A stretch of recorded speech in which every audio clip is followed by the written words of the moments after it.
Liam, a 1-0 win, similar to last week in the sense of a game that wasn't possibly the easiest on the eye, but we've ground out the victory, and you must be delighted to record 6 points in 2 matches there. Yeah, I think 6 points, 2 clean sheets.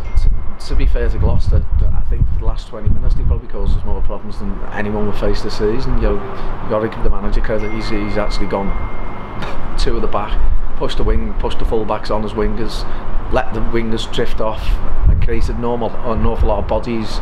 But having said that, we've defended heroically the last 20 minutes in the game, which, if I'm honest, the first 20 minutes of the second half, we should have scored the second goal, which would have put a different complexion on the game, but it wasn't to be. Sometimes you've got to grind the results out. We've won the game with a brilliant team goal. It's probably as good as team goal as we've got this season. But you only get 3 points to whoever you beat, and we've dug in. The blocks by all the defenders on the line, and I thought Charlie Oliver and Russell won an awful lot of ball in front of them, so really made up. In terms of 2 clean sheets for Charlie Alvinson, he was excellent last week, and again he's been tidy in his work again today. You must be pleased with his emergence in the side. Yeah, I just want him to actually, he's come in and has done a great job. People don't question why he's in the team anymore, and I think, but as I said today, he's had a bad kick, and then it seems to get to him, and then he's had another couple. I just want him to keep on improving, and don't settle for 6 out of 10. He should be 8s and 9s all the time, because he's young enough to go higher, and he's got to strive for that. In terms of Marcus Wood, he seemed to go off, and that sort of necessitated Raul Carrera coming on as a striker, and then after that we seemed to just close the game up a little bit. It was becoming very open, wasn't it, in terms of Charlie Oliver coming in. Where's Marcus Wood at? Is he picked up an injury again? No, there was 2 of them being ill. Physically being sick at half time. Marcus was obviously one, David Morgan was another one, but he's carried on. And Samo wasn't great, so all of a sudden you think of what you do. You don't want to make 3 changes, especially to the personnel who were mentioned, but we've actually dug in. Raul was always going to come on anyway. I was two in my mind whether I should have started with Raul. He's come on, made a big difference in the Cone game, made a big difference in the Kidderminster game, made a big difference in today. As I said, I think Jack was fatiguing badly, and then it ends up when Jack goes off, Raul's probably just not quite as effective. He needs Jack with him, but them 20 minutes when the 2 of them were together, we should have put the game to bed. And as you look forward now to next week, it's a long trip up to South Shields for the FA Trophy. Your thoughts on that match and the context of the FA Trophy in the terms of our season? Well, it's hugely important.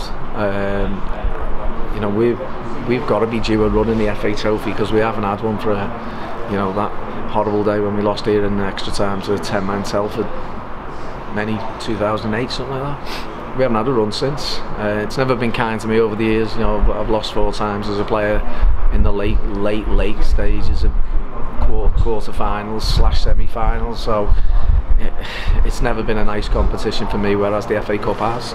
But you always think you will get that one run, and hopefully, you look at Telford, they got to the semi-final last year, but you only have to string 2 or 3 wins back to back in a competition that you're going, wow, we're not far away. I remember not so long back in the quarter-finals here when we lost to Wrexham in a game, and again we should never have lost, and we did. And you're thinking, if you get through that one, you're 2 wins away. But we'll give everything up at South Shields.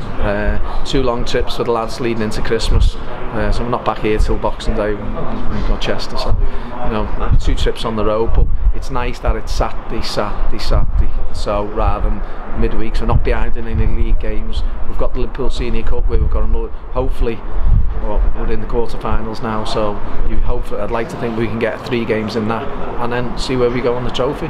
In terms of the injured players, obviously Regan Ogle's been out for a while now. Where is he at in terms of fitness and any other injury news in terms of returns? Obviously, a lot of games come on the run around Christmas. Regan was back running to the last week in training, which is a great positive. He's a naturally fit lad, so it's not going to take him long to get right. Taban was suspended, so he's now free. How Taban's got 5 yellows, I'll never know, but miraculously he has. So nice to have him back as well, because obviously he's been on a great run. And then we look what's in and around. Charlie Oliver will get into this team 100%, and it's just he's got to bide his time. So this week I was offered 2 or 3 really good players who are in normal circumstances I'd love to have me. I said, but they'd have to come into play, and I couldn't guarantee that I'd take them in and play them, because I'm not going to change the back 4, I'm not going to change the middle of the pitch. And as much as you say, if we score 1 more goal than the opposition, we actually win the game. So people are banging on that we need to this centre forward who does this and this winger and all these goals. I said at the moment we're on a good run, and if a squad's built on keeping a clean sheet, so be it. And we've got enough goal scorers in the team, so maybe we all need to score a bit more. Thank you very much, Liam. Cheers.